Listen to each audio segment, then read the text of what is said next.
Hi ಎಲ್ಲ ನಮಸ್ಕಾರ. ನಾನು ನಿಮ್ಮ ಪ್ರೀತಿಯ ಸುನೀತಾ ಪವನ್. ಎಲ್ಲರೂ ಹೇಗಿದ್ದೀರಾ? ಐ ಹೋಪ್ ಎಲ್ಲರೂ ಚೆನ್ನಾಗಿದ್ದೀರಾ ಅಂತ ಅಂದ್ಕೊಂಡು ಇವತ್ತಿನ ನಿನ್ನ ಜೊತೆ ನನ್ನ ಕತೆ ಸೀರಿಯಲ್ ಸಂಚಿಕೆನ ಶುರು ಮಾಡ್ತಾ ಇದ್ದೀನಿ. ಅದಕ್ಕೂ ಮುಂಚೆ ನನ್ನ ಚಾನಲ್ನ ಇನ್ನೂ ಯಾರೆಲ್ಲ ಸಬ್ಸ್ಕ್ರೈಬ್ ಮಾಡ್ಕೊಂಡಿಲ್ವೋ ಸಬ್ಸ್ಕ್ರೈಬ್ ಮಾಡ್ಕೊಳ್ಳಿ. ವಿಡಿಯೋ ಇಷ್ಟ ಆದರೆ ಒಂದು ಲೈಕ್ ಮಾಡಿ. ತುಂಬಾ ಚೆನ್ನಾಗಿದೆ, ಕೊನೆವರೆಗೂ ವಿಡಿಯೋ ನೋಡಿ. ಹಾಗೆಯೇ ಏನಾದರೂ ಫ್ಲಿಪ್ಕಾರ್ಟಲ್ಲಿ, ಅಮೆಝಾನಲ್ಲಿ, ಹಾಗೆಯೇ ಪರ್ಪಲಲ್ಲಿ ಮತ್ತು ಮಿಂತ್ರಾದಲ್ಲಿ ಏನಾದರೂ ಬೇಕು ಅಂತಂದರೆ ಬುಕ್ ಮಾಡ್ಕೊಳ್ಳಿ. ಲಿಂಕ್ಸ್ ಹಾಕಿರ್ತೀನಿ ನಾನು. ಈಗ ಯುಗಾದಿ ಆಫರ್ ಕೂಡ ನಡೀತಾ ಇದೆ ಅಂತಲೇ ಹೇಳ್ಬೋದು. ಒಳ್ಳೊಳ್ಳೆ ಆಫರ್ಸ್ ನಡೀತಾ ಇದೆ. ಎಲ್ಲರೂ ಕೂಡ ಬುಕ್ ಮಾಡ್ಕೊಳ್ತಾ ಇರ್ತೀರಲ್ವ, ಸೊ ಹಾಗಾಗಿ ಒಳ್ಳೊಳ್ಳೆ ಲಿಂಕ್ಸ್ ಹಾಕಿರ್ತೀನಿ, ಬುಕ್ ಮಾಡ್ಕೊಳ್ಳಿ. ಸೊ ಬನ್ನಿ ಈಗ ಶುರು ಮಾಡೋಣ. ಈಗ ಇನ್ನು ಇಲ್ಲಿ ಅಜಿತ್ ಅಂತೂ ತುಂಬ ಫೀಲ್ ಮಾಡಿಕೊಂಡು ಕ್ಯಾಲೆಂಡರ್ ನೋಡಿಕೊಂಡು ನಿಂತಿರಬೇಕಾದಾಗ ಈ ಭೂಮಿ ಹಾಕಿಲ್ಲ ಟಿಕ್ ಮಾರ್ಕು ಅಂತಂದರೆ ಅವಳು ಏನಾದರೂ ಬಂದು ಹೋಗಿರ್ತಾಳೆ. ಇಲ್ಲಂತಂದರೆ ಆಮೇಲೆ ಹಾಕೋಣ ಅಂತೇಳಿ ಅವಳು ಫ್ರೆಶ್ ಅಪ್ ಹಾಕೂ ಹೋಗಿರ್ಬೋದು. ಸೊ ಬಂದುಬಿಟ್ಟು ಸಾಹೇಬ್ರ ಎದುರಿಗೆ ಹಾಕೋಣ ಅಂತ ಕೂಡ ಅಂದ್ಕೊಂಡಿರ್ಬೋದು. ಸೊ ಅವಳು ಹಾಕೋದು ಟಿಕ್ ಮಾರ್ಕ್ನ ನನ್ನ ಕೈಲಿ ನೋಡೋಕ್ಕಾಗೋದಿಲ್ಲ, ತುಂಬ ಬೇಜಾರಾಗಿಬಿಡತ್ತೆ. ಸೊ ಹಾಗಾಗಿ ಈ ಟಿಕ್ ಮಾರ್ಕ್ನ ನಾನೇ ಹಾಕಿದರೆ ಹೇಗೆ? ಇನ್ನಿರೋದವಳು 4 ದಿನ ಅಷ್ಟೇ. ಅದರಲ್ಲಿ ನನ್ನ ಎದುರಿಗೆ ಈ ಥರ ಟಿಕ್ ಮಾರ್ಕ್ ಹಾಕೋದ್ರಿಂದ ತುಂಬ ಫೀಲ್ ಆಗಿಬಿಡುತ್ತೆ ನನಗೆ. ಸೊ ಹಾಗಾಗಿ ನಾನೇ ಹಾಕೋಣ ಅಂತೇಳಿ ಅಜಿತ್ ಅನ್ಕೋತಾ ಇರ್ತಾನೆ. ಸೊ ಇವಾಗ ಏನು ಮಾಡ್ತಾನೆ ಅಂದರೆ, ಅವಳು ಸ್ನಾನ ಮಾಡಿಕೊಂಡು ರೂಮಿಂದ ಬರ್ತಾಳೆ. ಬಂದು ನೋಡ್ತಾ ಇರ್ತಾಳೆ. ಆವಾಗಲೇ ಅಜಿತ್ ಬರಿತಾ ಇರ್ತಾನೆ. ಅದನ್ನು ನೋಡಿ ತುಂಬ ಫೀಲ್ ಮಾಡ್ಕೋತಾಳೆ ಭೂಮಿ. ಫೀಲ್ ಮಾಡ್ಕೊಂಡಿದ್ದಾದಮೇಲೆ ನೋಡು, ಸಾಹೇಬರು ನೋಡಲಿ ಅಂತ ಬಿಟ್ಟೋಗಿದ್ದದನ್ನ, ಅಂದರೆ ಟಿಕ್ ಮಾರ್ಕ್ ಹಾಕಿಲ್ಲ ಭೂಮಿ. ಅವಳ ಮನಸ್ಸಲ್ಲಿ ಏನೋ ಇದೆ, ನಾನು ಅದನ್ನು ತಿಳ್ಕೊಬೇಕು ಅಂತ ಅಂದ್ಕೊಳ್ತಾರೆ ಸಾಹೇಬ್ರು ಅಂತ ನಾನು ಅಂದ್ಕೊಂಡ್ರೆ ಅವರೇ ಟಿಕ್ ಮಾರ್ಕ್ ಹಾಕ್ತಿದ್ದಾರಲ್ಲ ಅಂತ ತುಂಬ ಫೀಲ್ ಮಾಡ್ಕೊತಾಳೆ. ಆವಾಗ ಭೂಮಿ, ಈ ಕೆಲಸ ನಾನು ಯಾಕೆ ಮಾಡಿದೆ ಗೊತ್ತಾ? ಸೊ ಯಾರಾದರೂ ಬಂದು ನೋಡಿದ್ರೆ ಕಷ್ಟ ಆಗುತ್ತೆ ಅಂತ ಹೇಳ್ಬಿಟ್ಟು ನಾನೇ ಅದನ್ನು ಫೋಟೋನ ತೆಗೆದ್ಬಿಟ್ಟು ನಿನಗೆ ಕಷ್ಟ ಆಗಬಾರ್ದಂತ ನಾನೇ ಕೆಲಸ ಮಾಡಿದೆ ಅಂತ ಸುಳ್ಳು ಹೇಳ್ಬಿಟ್ಟು ಅವನು ಅಲ್ಲಿಂದ ಹೊರಟೋಗ್ಬಿಡ್ತಾನೆ. ಭೂಮಿಗಂತೂ ತುಂಬ ಬೇಜಾರಾಗಿಬಿಟ್ಟಿರುತ್ತೆ. ಸೊ ಇಲ್ಲಿ ಒಂದು ಕಡೆಯಿಂದ ವರ್ಕೌಟ್ ಮಾಡ್ತಾ ಇರ್ತಾರೆ. ವರ್ಕೌಟ್ ಮಾಡಬೇಕಾದಾಗ ಸಾಕು ಸಾಹೇಬ್ರೆ, ನನ್ನ ಕೈಲಾಗಲ್ಲ, ಸುಸ್ತಾಗ್ತಿದೆ ಅಂತೇಳಿ ಒಂದು 10 ಬಸ್ಕಿನ ಹೊಡೆದ್ಬಿಟ್ಟು ನಿಂತಿರ್ತಾಳೆ. ಅಷ್ಟೆಲ್ಲ ಅವ್ರ ಅಮ್ಮ ಬರ್ತಾರೆ.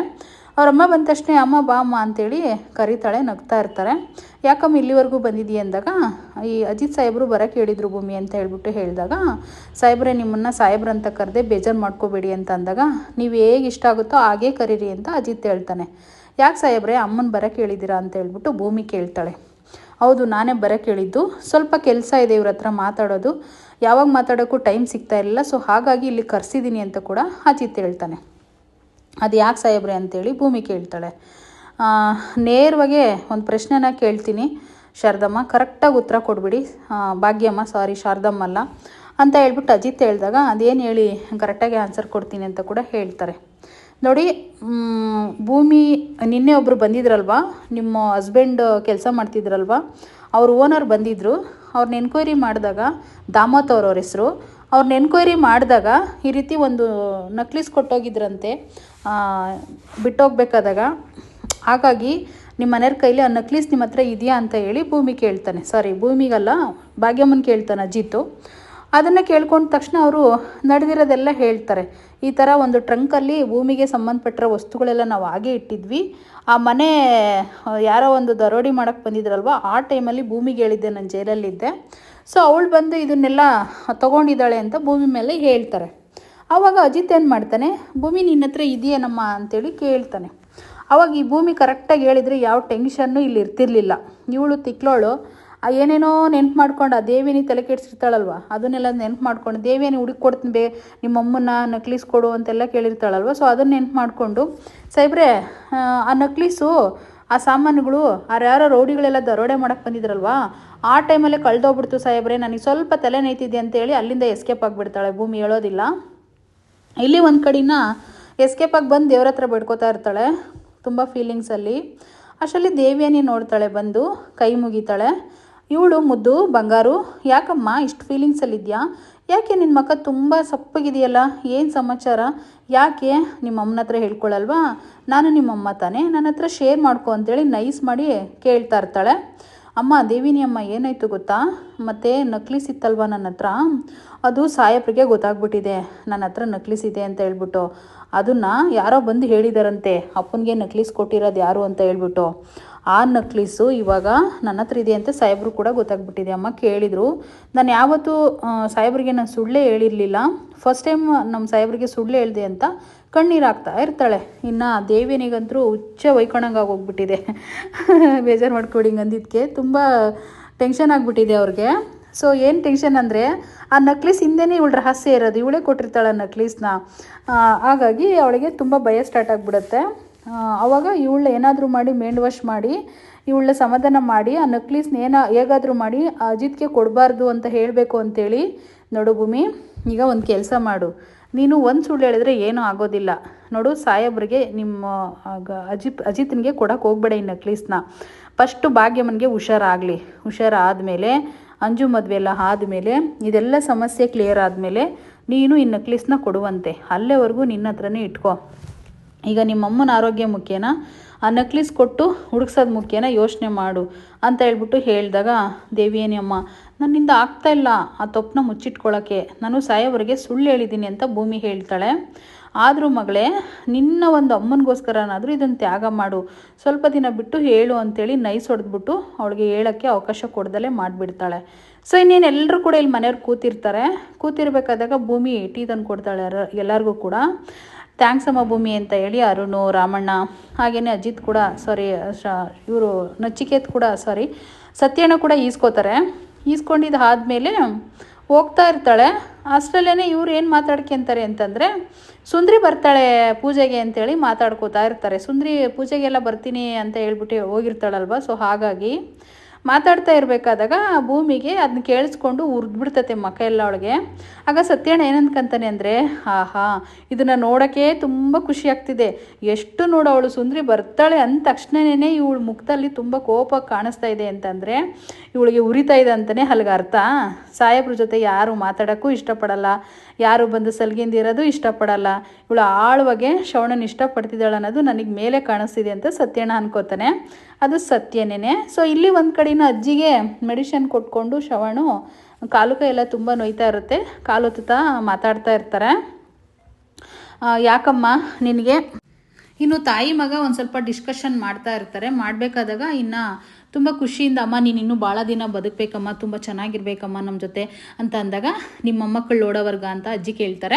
ಹೌದಮ್ಮ, ನನ್ನ ಮೊಮ್ಮಕ್ಕಳನ್ನ ನೋಡೋವರೆಗೂ ನೀನು ಬದುಕಿರಬೇಕು, ಅದಕ್ಕೂ ಜಾಸ್ತಿ ಬದುಕಿರ್ಬೇಕಂತ ಶ್ರವಣ ಹೇಳ್ತಾ ಇರ್ತಾನೆ. ಇವರಿಬ್ಬರು ಮಾತಾಡಬೇಕಾದಾಗ ದೇವೇನಿ ಬರ್ತಾಳೆ. ದೇವೇನಿ ಮಾಡೋದೆಲ್ಲ ಕಿತಾಪತಿನಿ, ಯಾಕೆ ಅಂತಂದರೆ ಬೇರೆಯನ್ನೆಲ್ಲ ಮೈಂಡ್ ವಾಶ್ ಮಾಡೋದ್ರಲ್ಲೇ ಮುಳುಗೋಗಿರ್ತಾಳೆ. ಅವಳು ಒಂದು ಇದಕ್ಕೋಸ್ಕರ, ಸ್ವಾರ್ಥಕ್ಕೋಸ್ಕರ. ಸೊ ಬಂದುಬಿಟ್ಟು ಮಾತಾಡ್ತಿದ್ದೀರಾ ಇಬ್ಬರು ಅಂತಂದಾಗ, ಮವ ನೀವು ಒಂದು ಮರ್ತೋಗ್ಬಿಟ್ಟಿದ್ದೀರಾ ಅಂತ ಅನ್ನಿಸ್ತಾ ಇದೆ ಅಶ್ವಿನಿ ವಿಷಯನ ಅಂತ ಹೇಳಿದಾಗ, ಏನು ದೇವೇನಿ ಏನು ಮರ್ತೋಗಿದ್ದೀನಿ, ನನಗೆ ನೆನಪೇ ಆಗ್ತಿಲ್ವಲ್ಲ ಅಂತ ಹೇಳ್ಬಿಟ್ಟು ಇಲ್ಲಿ ಶ್ರವಣ ಹೇಳ್ತಾ ಇರ್ತಾನೆ. ನೆನಪು ಮಾಡ್ಕೊಳ್ಳಿ, ನೀವು ಒಂದ್ಸರಿ ನೆನಪು ಮಾಡ್ಕೊಳ್ಳಿ ಅಂತಂದರೆ ಅವನಿಗೆ ನೆನಪಾಗ್ತಾ ಇರಲ್ಲ. ಆವಾಗ ದೇವಿಯನಿನೇ ನೆನಪಿಸ್ತಾಳೆ ಅದೇನು ಅಂತ. ಮತ್ತು ನೀವು ಶಾರದಾ ಮನೆಗೆ ಬಂದ ತಕ್ಷಣ ಅಶ್ವಿನಿ ಮದುವೆನ ಮಾಡಬೇಕು, ಮತ್ತು ಅಶ್ವಿನಿ ಕೂಡ ಅಷ್ಟೇ, ಅಮ್ಮ ಮನೆಗೆ ಬಂದ ಮೇಲೆ ನಾನು ಮದುವೆ ಮಾಡ್ಕೊತೀನಿ ಅಂತ ಕೂಡ ಹೇಳಿದ್ಲು ಅಶ್ವಿನಿ. ಈಗ ಅಶ್ವಿನಿ ಮದುವೆನ ಮಾಡೋಣ ಇದ್ರ ಜೊತೆಗೆ ಅಪ್ಪು ಜೊತೆಗೆ ಅಂತ ಹೇಳ್ಬಿಟ್ಟು ಹೇಳ್ತಾಳೆ. ಅವಳು ಸ್ಕೆಚ್ ಏನು ಅಂತಂದರೆ, ಅವಳೇನಾದ್ರು ಮದುವೆ ಮಾಡ್ಕೊಂಡಿಲ್ಲ ಅಂತಂದರೆ ನಮ್ಮ ನಚ್ಚಿನ ಎಲ್ಲಿ ಮದುವೆ ಮಾಡ್ಕೋತಾಳೋ ಅಂತ ಹೇಳ್ಬಿಟ್ಟು ಚಾಲೆಂಜ್ ಹಾಕಿರ್ತಾಳಲ್ವ, ನಚ್ಚಿ ನಿಮ್ಗೆ ಸಿಗಲ್ಲ, ಎಂಗೇಜ್ಮೆಂಟ್ ಆಗಿರ್ಬೋದು ಅಷ್ಟೇ ಅಂತೇಳಿ. ಸೊ ಹಾಗಾಗಿ ಇಲ್ಲಿ ನಂಬಿಸ್ತಾ ಇದ್ದಾಳೆ. ಆವಾಗ ಶ್ರವಣ್ ಇದ್ಕೊಂಡು, ಹೌದಲ್ವ ದೇವಿಯನಿ, ನೀನು ತುಂಬ ಒಳ್ಳೆ ಪ್ಲ್ಯಾನೇ ಕೊಟ್ಟೆ ನನಗೆ, ಇದು ಕರೆಕ್ಟಾಗಿದೆ, ಮಾಡ್ತೀನಿ ಅಂತ ಕೂಡ ಶ್ರವಣಿ ಹೇಳಿಬಿಡ್ತಾನೆ. ಸೊ ಇಲ್ಲಿ ಒಂದು ಕಡೆನ ಭೂಮಿ ಹಾಸಿಗೆನ ರೆಡಿ ಮಾಡ್ತಾ ಇರ್ತಾಳೆ. ಅಜಿತ್ ಯಾವುದೋ ಒಂದು ಫೋನಲ್ಲಿ, ಅವ್ನಿಗೆ ಯಾವಾಗಲೂ ಬ್ಯುಸಿನೇ ಅಲ್ವಾ, ಪೊಲೀಸ್ ಆಗಿರೋದ್ರಿಂದ ಒಂದು ಫೋನಲ್ಲಿ ಮಾತಾಡ್ಕೊಂಡು ಬರ್ತಾ ಇರ್ತಾನೆ. ಇನ್ನು ಇವಳು ಸುಮ್ಮನೆ ನುಲಿತಾ ತಲೆ ಬಗ್ಸ್ಕೊಂಡು ಮಾತಾಡ್ತಾ ಇರ್ತಾಳೆ. ಮಾತಾಡಬೇಕಾದಾಗ, ಯಾಕೆ ಈ ರೀತಿ ಇದೆಯಾ, ಏನಾಯಿತು ಅಂತ ಅಂದಾಗ, ಅದೇನಿಲ್ಲ ಸಾಹೇಬ್ರೆ, ಇನ್ನು 4 ದಿನ ಇರ್ತೀವಲ್ವಾ, ಸೊ ಅದೇ ಯೋಚನೆ ಮಾಡ್ತಾ ಇದ್ದೆ ಅಂತೇಳಿ ಇಲ್ಲಿ ಹೇಳ್ತಾ ಇರ್ತಾಳೆ. ಏನಾಯಿತು ಭೂಮಿ ಹೇಳು ಅಂತ ಅಂದಾಗ, ಸಾಹೇಬ್ರೆ ನಿಮಗೆ ಒಂದು ಪ್ರಶ್ನೆ ಕೇಳಲ್ಲ ಅಂತ ಹೇಳಿ ಕೇಳ್ತಾಳೆ. ಆವಾಗ ಪ್ರಶ್ನೆ ಕೇಳಲ್ಲ ಅಂತಂದರೆ ಕೇಳು ಭೂಮಿ ಅಂತ ಅಂದಾಗ, ಹೌದು ನಾನೇನಾದರೂ ಮನೆ ಬಿಟ್ಟು ಹೋದ ಮೇಲೆ ಏನೆಲ್ಲ ಚೇಂಜಸ್ ಆಗ್ಬೋದು ನಿಮ್ಮ ಮನಸ್ಸಲ್ಲಿ, ನನಗೆ ಹೇಳ್ತೀರಾ ಅಂತೇಳಿ ಕೇಳ್ತಾಳೆ. ಆವಾಗ ಅಜಿತ್ ಇದ್ಕೊಂಡು ಈ ಕಡೆ ಮುಖ ಮಾಡಿಕೊಂಡು ತುಂಬ ಫೀಲ್ ಮಾಡಿಕೊಂಡು ಹೇಳ್ಬೇಕೋ ಬೇಡವೋ ಅಂತ ಯೋಚನೆ ಮಾಡಿಕೊಂಡು ರಿಪೀಟ್ ಅದೇ ಪ್ರಶ್ನೆನ ಭೂಮಿನ ಕೇಳ್ತಾನೆ. ಆವಾಗ ಸಾಹೇಬ್ರೆ ನೀವು ಹೇಳಿ ಅಂತ ನಾನು ಕೇಳಿದೆ, ನೀವು ನನಗೆ ಪ್ರಶ್ನೆ ಕೇಳ್ತಿರಲ್ಲ, ನಾನು ಏನು ಹೇಳಿ ಸಾಹೇಬ್ರೆ ಅಂತ ಹೇಳ್ಬಿಟ್ಟು ಹೇಳ್ತಾಳೆ. ಆದರೆ ನಿನ್ನಲ್ಲಿ ಕೂಡ ಚೇಂಜಸ್ ಕಾಣಿಸುತ್ತಲ್ಲ ನೀನು ಮನೆ ಬಿಟ್ಟು ಹೋದ್ಮೇಲೆ ಅಂತ ಹೇಳ್ಬಿಟ್ಟು ಭೂಮಿಗೆ ಕೇಳ್ತಾರೆ. ಆಗ ಭೂಮಿ ಇದ್ಕೊಂಡು, ಆಯಿತಾ ಸಾಹೇಬ್ರೆ, ಅವಳ ಮನಸ್ಸಲ್ಲಿ ಅಂದ್ಕೊಳ್ಳೋದು, ಹಾಗಾದ್ರೆ ಇದೇ ಒಂದು ಪ್ಲಸ್ ಟೈಮ್ ಅಂತಲೇ ಹೇಳ್ಬೋದು. ಈ ಟೈಮಲ್ಲಿ ನನ್ನ ಮನಸ್ಸಲ್ಲಿ ಏನೇನು ಓಡ್ತಾ ಇದೆಯೋ ಅದನ್ನೆಲ್ಲ ಅಜಿತ್ ಸಾಹೇಬ್ರ ಹತ್ರ ಹೇಳ್ಕೊಂಡ್ರೆ ಅವರು ಅರ್ಥ ಮಾಡ್ಕೋಬೋದು ನಿಮ್ಮ ಮೇಲೆ ಒಂದು ಫೀಲಿಂಗ್ ಸ್ಟಾರ್ಟ್ ಆಗಿದೆ ಅಂತ ಹೇಳ್ಬಿಟ್ಟು. ಹಾಗಾಗಿ ಇದೇ ಪ್ಲಸ್ ಅಂತ ಹೇಳ್ಬಿಟ್ಟು, ಒಳ್ಳೆ ಟೈಮು ಅಂತ ಹೇಳ್ಬಿಟ್ಟು ಹೇಳೋಕ್ಕೆ ಅಂತ ಸಾಹೇಬ್ರೆ ಅಂತೇಳಿ ಹೇಳಕ್ಕೆ ಹೋಗ್ತಾಳೆ. ಅಷ್ಟರಲ್ಲೇ ಸುಂದ್ರಿ ಫೋನ್ ಮಾಡಿಬಿಡ್ತಾಳೆ. ಸುಂದ್ರಿ ಫೋನ್ ಮಾಡಿದ ತಕ್ಷಣ ಅವಳಿಗೆ ಉರಿದ್ಬಿಡುತ್ತೆ, ಯಾರಿಗೆ ಭೂಮಿಗೆ. ಓಹೋಹೋ ಸುಂದ್ರಿ ಫೋನ್ ಮಾಡಿಬಿಟ್ಲೇನೋ ಅಂತ. ಎಲ್ಲಿದೆಯಾ ಸುಂದ್ರಿ? ಮಿಸ್ ಮಾಡೋಂಗಿಲ್ಲ, ನೀನು ಬಂದಿಲ್ಲ ಅಂತಂದರೆ ನನ್ನ ಪೂಜೆಗೆ ಕೂತ್ಕೊಳ್ಳಲ್ಲ, ನೀನು ಬರಲೇಬೇಕು, ಬಂದರೆ ನನ್ನ ಪೂಜೆ ಕೂತ್ಕೊಳ್ಳೋದು ಅಂತೇಳಿ ನಗಾಡ್ಕೊಂಡು ಮಾತಾಡೋದನ್ನ ನೋಡಿ ಭೂಮಿಗೆ ತುಂಬ ಕೋಪ ಬರುತ್ತೆ. ಅದು ಹೇಳೋ ವಿಷಯ ಅಲ್ಲೇ ಸ್ಟಾಪ್ ಆಗಿ ಹೋಗ್ಬಿಡುತ್ತೆ. ಬರೀ ಇವರಿಬ್ಬರ ಮಧ್ಯದಲ್ಲಿ ಏನು ಗೊತ್ತಾ, ಮಿಸ್ ಅಂಡರ್ಸ್ಟ್ಯಾಂಡಿಂಗ್. ಅವಳು ಹೇಳಕ್ಕೆ ಬಂದಾಗ ಇವನಿಗೆ ಯಾವುದೋ ಒಂದು ಕಾಲ್ ಬರೋದಂತೆ, ಇವಳು ಹೇಳಕ್ಕೆ ಹೋದಾಗ ಅವ್ನಿಗೇನೋ ಒಂದು ಪ್ರಾಬ್ಲಮ್ ಆಗೋದಂತೆ, ಮತ್ತು ಏನೋ ಒಂದು ಮಿಸ್ಅಂಡರ್ಸ್ಟ್ಯಾಂಡಿಂಗ್ ಮಾಡ್ಕೊಳ್ಳೋದಂತೆ. ಇದೇ ರೀತಿಯೇ ಆಗೋಗ್ಬಿಟ್ಟಿದೆ, ಒಬ್ರಿಗೊಬ್ರು ಹೇಳ್ಕೊಳ್ಳೋಕ್ಕೆ ಆಗದಿದ್ದ ಪರಿಸ್ಥಿತಿಲಿದ್ದಾರೆ ಇಬ್ಬರು ಕೂಡ. ಸೊ ಇಲ್ಲಿ ಒಂದು ಕಡೆಯಿಂದ ಭೂಮಿ ರಂಗೋಲಿ ಹಾಕ್ತಾ ಇರ್ತಾಳೆ, ಬೆಳಗ್ಗೆ ಪೂಜೆ ಅಲ್ವಾ. ಸೊ ಹಾಗಾಗಿ ರಂಗೋಲಿ ಹಾಕ್ಬೇಕಾದಾಗ ಸತ್ಯಣ್ಣ ಹೂವು ತಂದು ಕೊಡ್ತಾನೆ ಅಜಿತ್ನಿಗೆ. ಹೂವು ಮುಡಿಸು ದೇವರಿಗೆಲ್ಲ, ಹಸಿರೆಲೆ ಮೇಲೆ ಯೆಲ್ಲೋ ಕಲರ್ ಹೂವು ಕಂಡ್ರೆ ತುಂಬ ಚೆನ್ನಾಗಿ ಕಾಣಿಸುತ್ತೆ ಅಂತ ಹೇಳಿಬಿಟ್ಟು ಆ ಹೂವದ ಬಗ್ಗೆ ಸ್ವಲ್ಪ ಬಿಡಿಸಿ ಹೇಳ್ತಾನೆ. ಸತ್ಯಣ್ಣ, ಈ ಹೂವು ಹೆಂಗೆ ಗೊತ್ತಾ, ಪೂಜೆಗಿಟ್ರೆ ತುಂಬ ಅಲಂಕಾರವಾಗಿ ಕಾಣಿಸುತ್ತೆ, ಆದರೆ ಹೂವಿನಿಗೆ ಗೊತ್ತು ನನ್ನ ಆಯಸ್ ಕಮ್ಮಿ ಅಂತ, ಆದರೂ ಕೂಡ ಮತ್ತು ಹೂವು ಮುಡ್ಕೊಂಡ್ರೆ ಲಕ್ಷಣವಾಗಿ ಹೆಣ್ಮಕ್ಳು ಸುಂದರವಾಗಿ ಕಾಣಿಸ್ತಾರೆ, ದೇವರಿಗಿಟ್ರು ಕೂಡ ಅಷ್ಟೇ ಸುಂದರವಾಗಿ ಕಾಣಿಸುತ್ತೆ, ಆದರೆ ಸಂಜೆ ಅಷ್ಟೊತ್ತಿಗೆ ಬಾಡೋಗುತ್ತೆ, ಆದರೆ ಈ ಹೂವು ಎಷ್ಟೊಂದೆಲ್ಲ ಅಲಂಕಾರ ಕೊಡುತ್ತಲ್ವಾ ಅಂತೇಳಿ ಮಾತಾಡಬೇಕಾದಾಗ ಅಷ್ಟಲ್ಲೇ ಶ್ರವಣ್ ಬರ್ತಾನೆ. ಶ್ರವಣ್ ಬಂದಾಗ ನಚ್ಚಿ ಕಾಮಿಡಿ ಮಾಡ್ತಾ ಇರ್ತಾನೆ. ಶಾರದತ್ತೆಗೆ ಮುಡಿಸಿದ್ರು ಕೂಡ ಇದೇ ರೀತಿ ಅನಿಸುತ್ತೆ ಅಲ್ವಾ ಅಂತ ಹೇಳ್ಬಿಟ್ಟು. ಅಂದರೆ ಶ್ರವಣ್ ಹೇಳ್ತಾನೆ, ನಾನು ಮಾರ್ಕೆಟ್ಗೆ ಹೋಗಿದ್ನಪ್ಪ, ಮಲ್ಲಿಗೆ ಹೂವಿನ ಸ್ಮೆಲ್ಲೇ ಸಖತ್ತಾಗಿ ಬರ್ತಿತ್ತು ಅಂದಾಗ, ಹಾಗಾದರೆ ಶಾರದತ್ತೆಗೆ ಮುಡಿಸ್ಬೇಕು ನೀವು ಅಂತೇಳಿ ನಚ್ಚಿ ಹೇಳಿದಾಗ ಶ್ರವಣ್ ಇತ್ಕೊಂಡೆ ತರಲೆ ಸುಮ್ಮನೆ ಕೆಲಸ ಮಾಡೋ ಅಂತ ಹೇಳ್ತಾರೆ. ಇಲ್ಲಿ ಒಂದು ಕಡೆ ಅಂಜು ರಂಗೋಲಿ ಹಾಕೋದನ್ನ ನೋಡಿಬಿಟ್ಟು, ಭೂಮಿ ನನಗೂ ರಂಗೋಲಿ ಹಾಕೋದನ್ನ ಕಲಿಸ್ಕೊಡು ಅಂತೇಳಿ ಕೇಳ್ತಾಳೆ.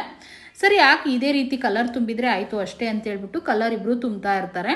ಸೊ ಮುಂದಿನ ಸಂಚಿಕೆಯಲ್ಲಿ ತುಂಬ ಚೆನ್ನಾಗಿದೆ. ಈ ಸಂಚಿಕೆ ಇಲ್ಲಿಗೆ ಕ್ಲೋಸ್ ಆಗ್ತಾ ಇದೆ. ನೆಕ್ಸ್ಟು ನಾಳೆ ಸಂಚಿಕೆಯಲ್ಲಿ ತುಂಬ ಟ್ವಿಸ್ಟ್ ಅಂದರೆ ಟ್ವಿಸ್ಟು, ಅದೇನು ಎತ್ತ ಏನು ಕತೆ ಅಂತಂದರೆ, ಇಲ್ಲಿ ಸತ್ಯಣ್ಣ ಭೂಮಿ ಮನಸ್ಸಲ್ಲಿರೋದನ್ನ ತಿಳ್ಕೊಳ್ಳೋಕ್ಕೆ ಅಂತೇಳಿ ಅಗ್ರಿಮೆಂಟ್ ಮ್ಯಾರೇಜ್ ಬಗ್ಗೆ ಮಾತಾಡ್ತಾ ಇರ್ತಾರೆ.